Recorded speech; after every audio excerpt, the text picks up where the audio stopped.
기도하고 시작하겠습니다. 살아계신 하나님 아버지, 2부 예배를 허락하심을 감사드립니다.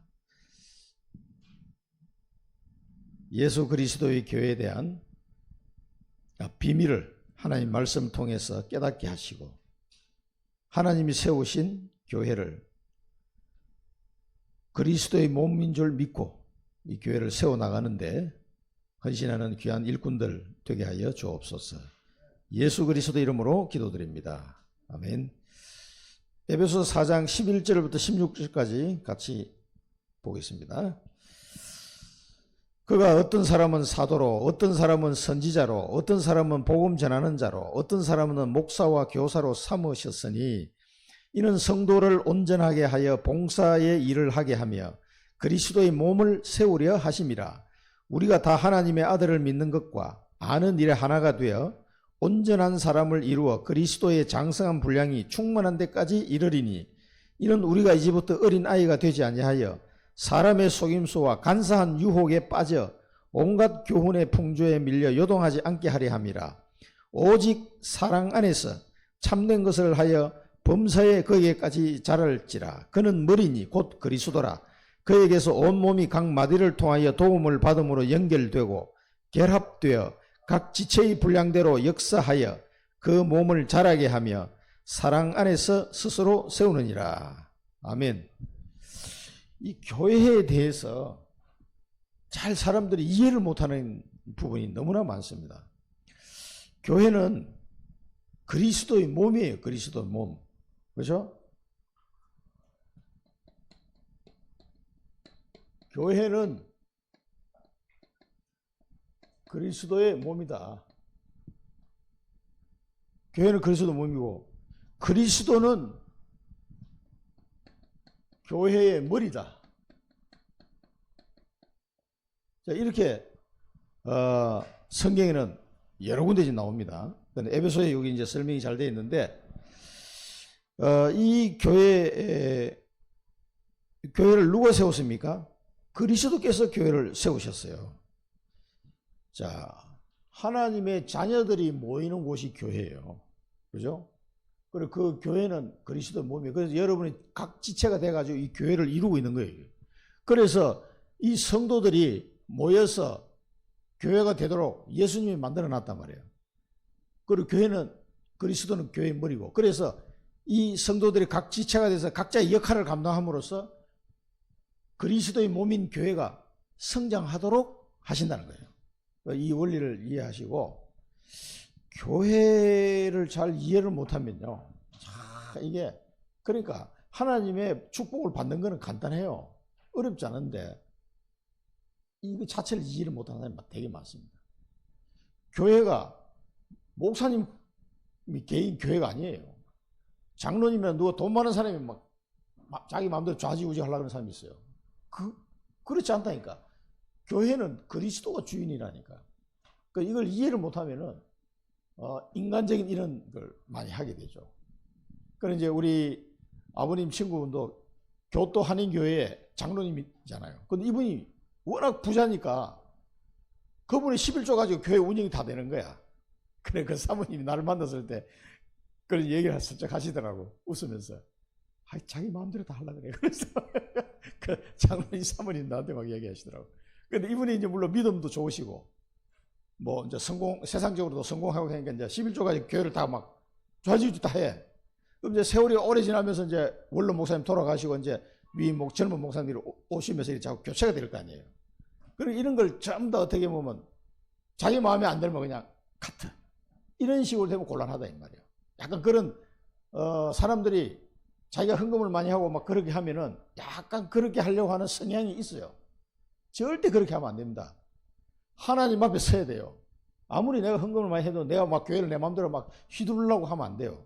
장로님 중에 그런 분들이 간혹 있다고. 그거 절대 안 됩니다. 그리고 어떤 사람은 목사가 교회를 자기 마음대로 하려고 하는 사람이 있어요. 그것도 절대 안 됩니다. 왜? 주인은 그리스도라니까. 주인에게 물어봐야지. 주인도 아닌 사람이, 우리는 교회의 지체라니까. 지체. 각 지체를 이루고 있는 하나님의 자녀예요. 그래, 주인한테 꼭 물어보시기 바랍니다. 하나님 우리 교회를 어떻게 해야 됩니까? 주인한테 물어보셔야 돼요. 그래서 오늘 이 에베소서에 나온 대로 이 장성한 분량에 이르기까지, 그리스도의 장성한 분량에 이르기까지 우리가 성장해야 되고, 각 지체가 그렇게 성장함으로써 이제 이 그리스도의 몸인 교회가 또 성장해야 나가는 거죠. 여러분들 각자가 복을 받고 성장해오면 이 교회도 같이 성장해 가는 거예요. 그걸 꼭 이해를 하셔야 되고, 본론에서 이제 우리가 몇 가지 보면은, 첫 번째 뭡니까? 그리스도의 교회의 의미를 설명했는데, 하나님의 택한 백성들이 모이는 곳이 교회예요. 이 건물이나, 자, 건물이 아니고 사람을 말해요. 하나님의 백성.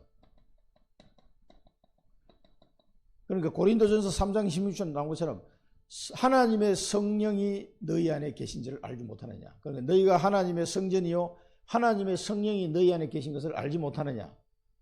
성령이 함께 하시니까 이 하나님의 백성이 성전이 됐잖아요. 성전. 이게 이 사람들이 모인 것이 교회예요. 정확하게 이야기하면요. 그래서 예수님이 말씀하셨죠. 내가 내 교회를 세우리라. 마태복음 16장 18절에서 예수님이 교회를 세우셨어요. 이 반석 위에 내가 내 교회를 세우리라. 예수님이 이 교회를 세우신 거예요.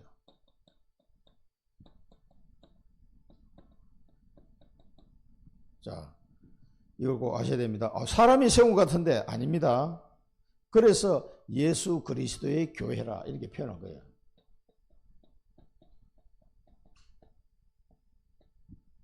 예수 그리스도 교회. 그래서 이 무형 교회가 있고 지교회가 있고 가정교회, 이 세 가지 설명했는데, 무형 교회는 뭐냐?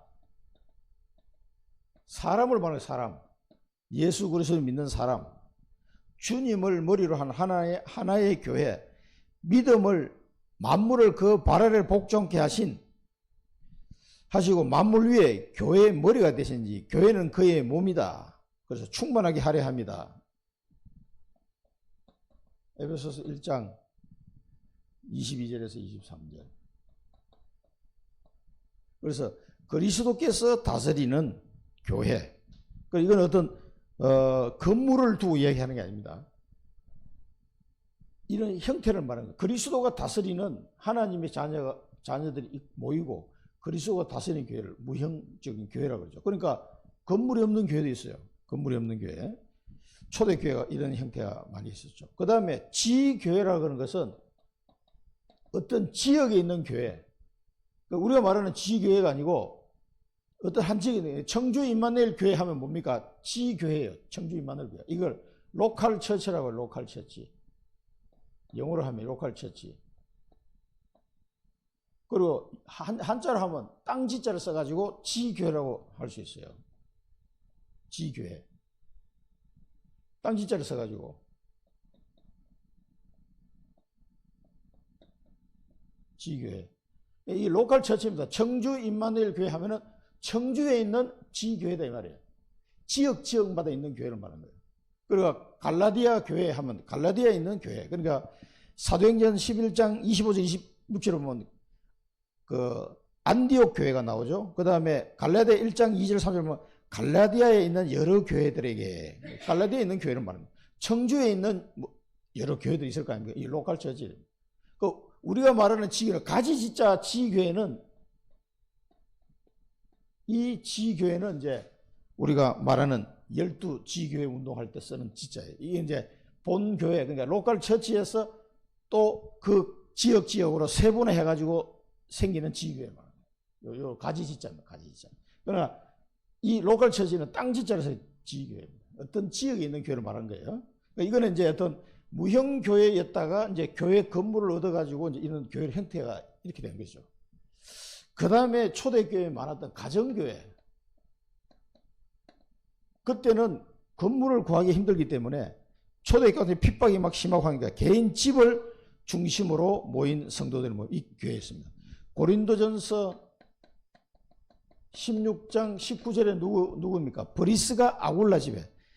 그 집에 있는 교회, 브리스가 아굴라의 집에 있는 교회. 그러니까 이 사람들이 고린도에 있을 때 그 가정을 중심으로 집에 사람들이 모여서 예배 드렸다 이 말이에요. 그 다음에 골로새서 4장 15절에는 눈바의 집에, 눈바의 집.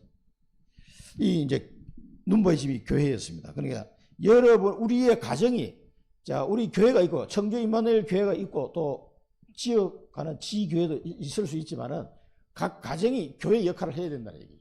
가정이. 이걸 우리는 미션홈이라고 부르는데, 지금은 뭐 이게 핍박하는 시대가 아니기 때문에, 그래서 우리가 구역 예배 드리고 할 때 각 가정마다 이게 돌면서 구역 예배를 보통 드리잖아요. 그 가정교회. 또 가정교회는 미션홈 역할을 해가지고 외국에서 온 랩런트를 우리 가정에 데리고 있으면서 먹고 자고 하면서 이 랩런트에게 복음을 전달하는 거예요. 한번 해보세요, 여러분. 그렇게 하면은 그 가정교회 되는 거예요. 굉장히 하나님이 기뻐하십니다. 만약에 여러분 그렇게 하실 수가 있으면은. 그 다음에 두 번째는 교회의 기능입니다. 기능은 네 가지가 나오죠. 자, 교회는 영적인 기관이다. 그래서 성령이 함께 하시는, 자, 일단은 교회는 영적 기관이다. 그래서 개인적으로 어떻게 해요? 그리스도인 하면은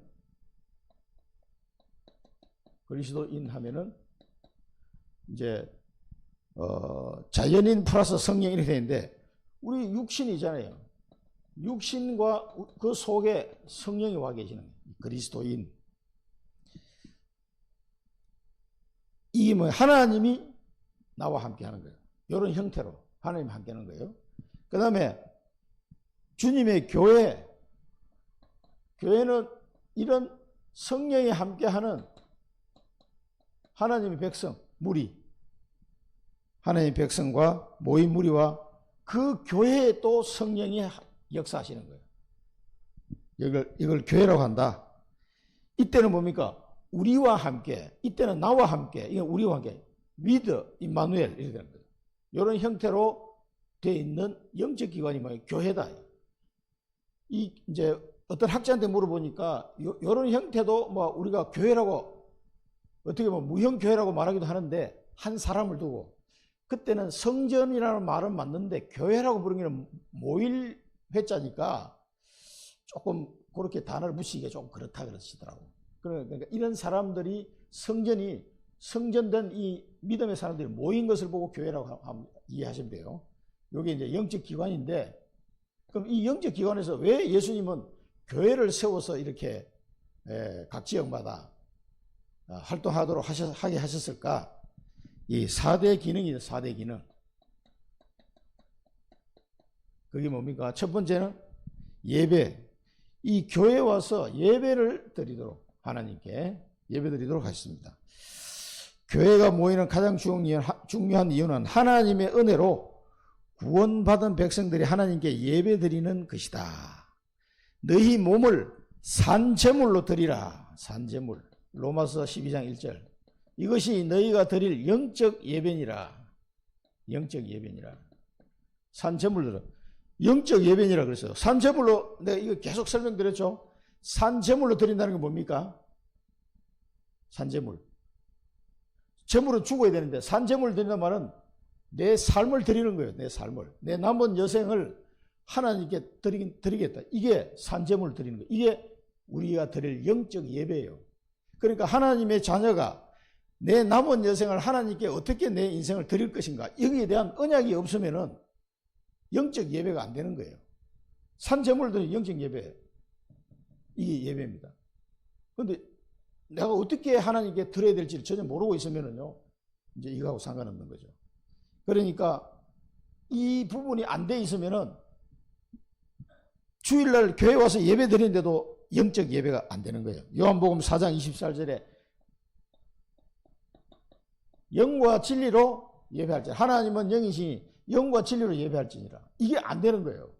성령으로 진리이신 그리스도 이 신앙 고백으로 예배를 드리라고 그러는데 이게 잘 안 되는 거예요. 왜? 뭐가 산제물로 드려야 될 하나님의 계획을 내가 발견을 못하고 있으니까. 그래서 로마서 12장 2절이 하나님이 선하시고 기뻐하시고 온전한 뜻이 무엇인지 분별하도록 그랬잖아요. 이 세상의 것을 따라가지 말고 이렇게 해라는 거예요. 산재물. 자, 그러면은 이것이 영적 예배니까 여러분 영적 예배를 드리려면은 하나님이 내게 주신 이 언약을 딱 잡고 있어요. 그래야 이제 주일날 이 된 사람이 주일날 영과 진리로 예배 드릴 수가 있습니다. 사실 이게 안 되면 이게 힘들어요. 그냥 막 경건하게 드리는 게 영적 예배가 아닙니다. 그래서 옛날에 막 박수도 못 치겠는데 그런 게 아니에요. 찬양하면서 박수도 치고 뭐 춤도 추고 해도 괜찮습니다. 그러니까 이제 이게 산재물 그렇게 예배를 드려야 된다. 그거 꼭 기억하시고 예배. 그리고 우리는 예배 드릴 때 뭡니까? 마태복음 22장에 마음을 다하고 목숨을 다하고 뜻을 다하여 너희 하나님을 사랑하라. 이게 첫째 되는 계명이니라 그랬습니다. 그런 마음으로 예배를 드리고 예배를 통해서 우리는 뭘 받아야 돼요? 말씀을 받아야 됩니다. 예배를 통해서 이게 언약입니다. 예배를 통해서 나에게 주시는 말씀이 있단 말이에요. 그걸 하나는 발견하고 가셔야 돼요. 여기에 나에게 주시는 언약이요. 꼭 붙잡으시기 바랍니다. 이번 주에 강단 메시지를 통해서 내가 이 기도를 회복해야 되겠다. 한 가지만 찾으시면 돼요. 두 번째는 예배와 그 다음에 전도.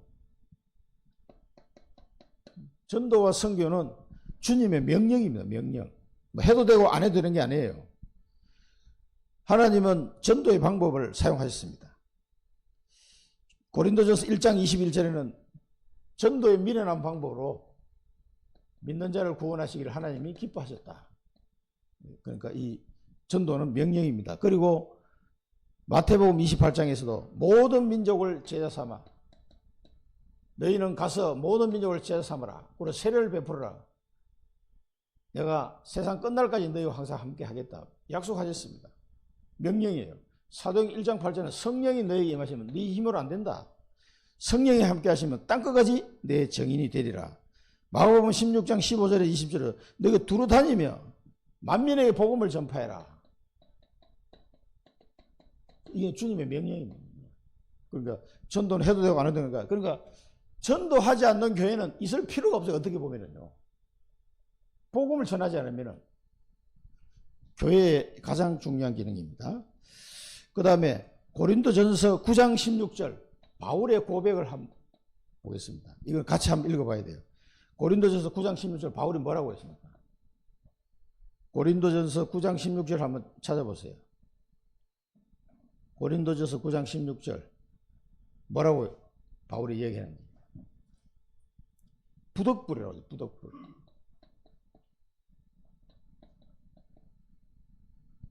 부덕불. 고린도전서 9장 16절 정혜인 권사님 한번 읽어보실래요? 찾았습니까?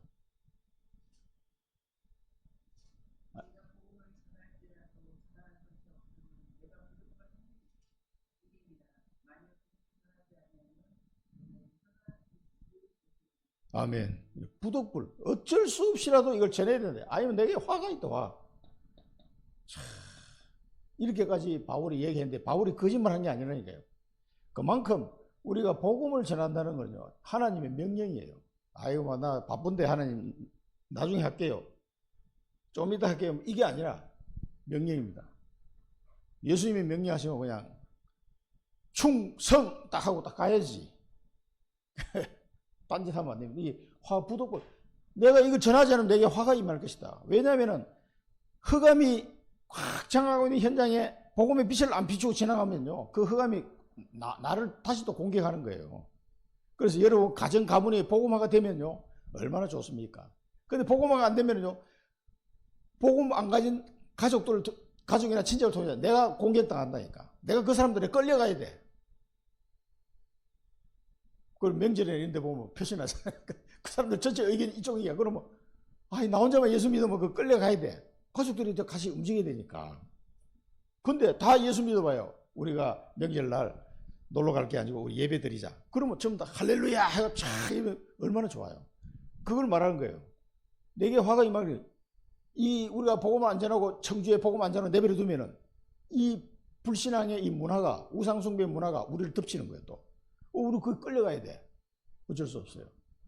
그래서 옛날에는 한국이 복음화 그래도 되기 전에는 많이 그런 부분 어려웠죠. 그래서 막 잡혀가 죽음을 당하기도 하고 그런 상황이 된다는 그걸 말하는 거예요. 지금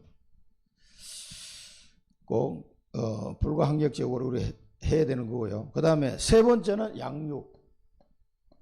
그래서 우리는 다락방을 통해서 계속 양육을 하고 있고요.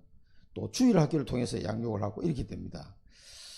교회는 전도하여 구원한 영혼들을 성숙하게 성장시키기 위하여 양육하는 일을 성실히 해야 된다. 디모데전서 4장 12절 13절. 디모데전서 4장 12절 13절 보면 뭡니까? 믿는 자에게 너는 본이 되고 또 읽는 것과 권하는 것과 가르치는 것에 전념해라. 이 새신자를 잘 교육을 시켜야 된다. 이게 목사가. 그걸 지금 이제 디모데 목사에게 지금 바울이 얘기하는 거예요. 네가 먼저 본이 되고 이 사람아 이 성경을 읽어주고 가르치고 권면해야 된다. 그게 전념해라. 그 말이에요. 그 이제 우리 중직자들도 이 일을 하셔야 되는 거예요.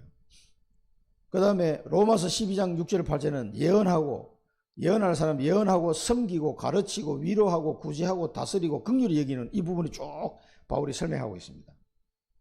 자, 이런 것들을 교회 중직자들이 감당해야 될 일들을 지금 설명하고 있는 거죠. 로마서 12장 6절에서 8절. 그 다음에 에베소서 4장 12절은 성도를 온전하게 하여 그리스도의 몸을 세우려 하심이라. 그래서 이렇게 교육을 해서 양육하는 것은 이 그리스도 몸을 세우려고, 성도를 온전하게 해서 그리스도 몸을 세우도록 하기 위해서 이렇게 계속 양육을 해야 된다 이 말이에요. 그러니까 우리가 다락방이나 혹은 또 지역 캠프를 통해서 또 이 2부 예배를 통해서 이런 양육이 이제 돼야 되는 거예요.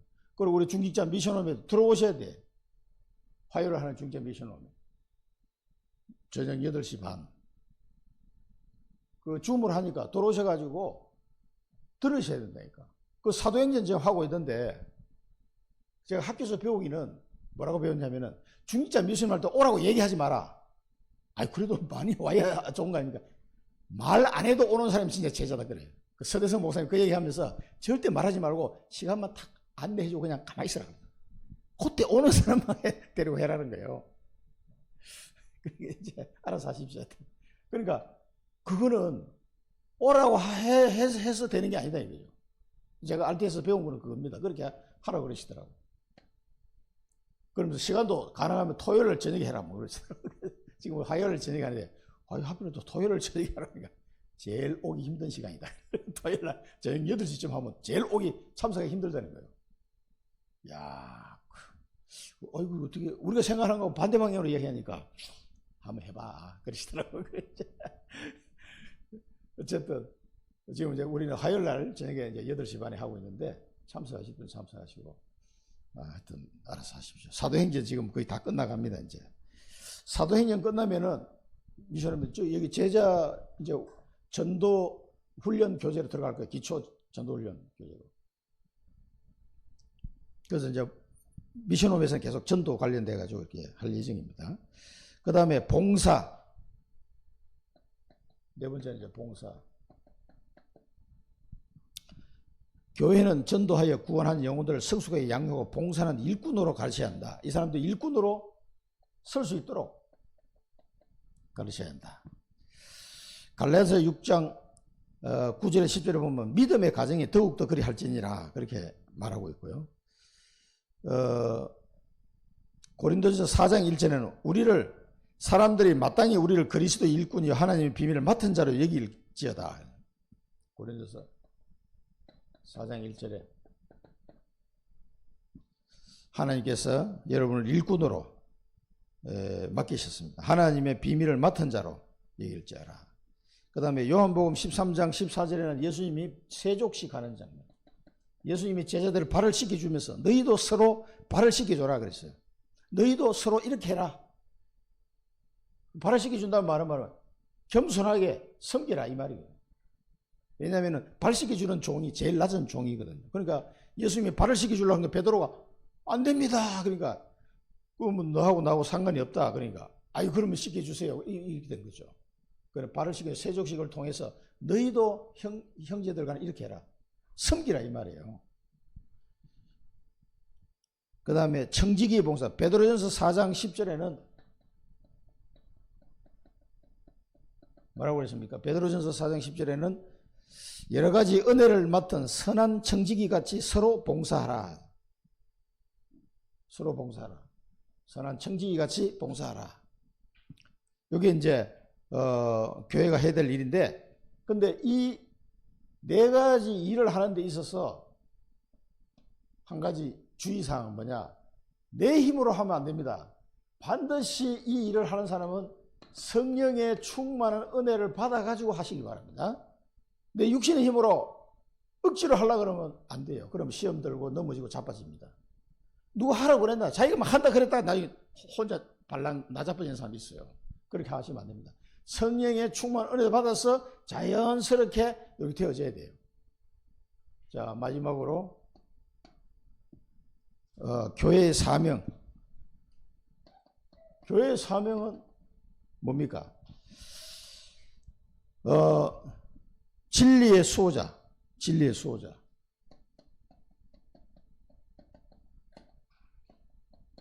이건 이제 디모데에게 한 얘기 중에 많이 나오는데, 디모데전서 3장 15절.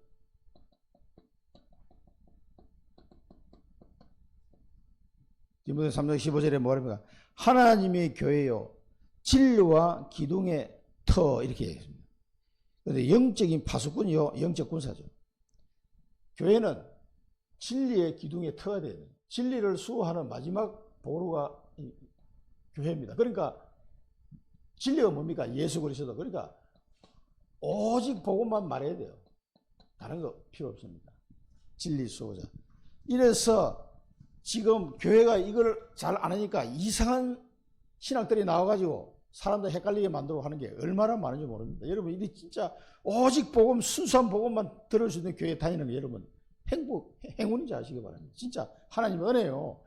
이게 너무너무 이상하게 내가 변질돼가지고, 그래서 바울이 말하자면 내가 얘기한 복음 말고 다른 복음 얘기하는 건 다 가짜다라고 얘기했잖아요. 그게 지금도 그런 형태들이 많이 나타나고 있어요. 그래서 교회를 다니는데도 구원의 확신이 없는 사람이 얼마나 많은지 몰라요. 구원의 확신이 없는, 그걸 지금 어떻게 구원을 확신할 수 있냐? 나중에 가봐야 알지. 그게 가톨릭 사상이에요. 가톨릭 사상. 그러니까 복음은 예수 그리스도 속량의 은혜로 말미암아 값없이 어렵다 하심을 받은 거고, 그 믿음으로 말미암는 화목 제물로 세우신 거예요. 그래서 믿음으로 값없이 어렵다함을 받는 것이 복음이에요. 이 비밀을 너무 간단한 것 같은데 이걸 헷갈리게 가르치는 교회가 많다고 말해요. 그러니까 꼭 기억하시기 바랍니다. 진리의 기둥과 터가 돼.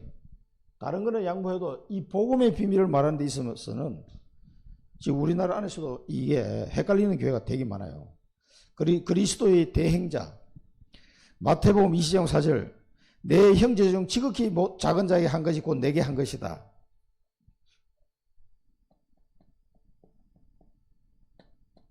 그리스도 대사. 그리스도의 대행자. 그 다음에 세계 선교. 그래서 우리 교회는 가정 예배 드릴 때부터 선교했어요. 선교로 기도, 처음 선교교단 게 몽골 선교였잖아요. 나도 너희를 보내노라. 요한복음 20장 20절. 아버지가 나를 보낸 것처럼 나도 너희를 보내노라. 예수님이 우리를 파송하셨습니다. 그래서 힘을 모아서 선교하러 가야 돼요. 마가복음 10장 15절. 두루 다니며 만민의 복음을 전파하라. 이제 이게 선교는 예수님이 우리를 파송한 거기 때문에 그 교회에 선교 제목이 있어야 돼요. 전도의 제목도 있어야 되고 선교 제목이 있어야 됩니다. 우리 7개 나라 기도하는데 다 하셔도 좋고 아니면 한 나라만이라도 붙잡고 기도하시기 바랍니다. 우리 김종욱 권사님은 중국이잖아요. 계속 기도하시고. 몽골은 누굽니까? 몽골, 러시아, 아프리카, 케냐. 그놈 기도, 거기에 랩런트들이 뭐 곳곳에 지금 엄청나게 지금 잘하고 있습니다. 얼마나 축복인지 몰라요. 이 사명을 감당하는 우리 청주 임마누엘 교회, 그리고 여러분들이 이게 돼야 진짜 하나님 복을 받죠. 여러분 빛의 경제가 저게 될 때 회복되는 거거든요. 기도하겠습니다. 살아계신 하나님 아버지, 청주 임마누엘 교회와 모든 성도들이 하나님이 기뻐하시는 교회의 축복을 누리게 하여 주옵소서. 저희들에게 명령하신 전도와 선교의 사명을 굳게 붙잡고 기도할 수 있도록 인도하여 주옵소서. 예수 그리스도 이름으로 기도드립니다. 아멘.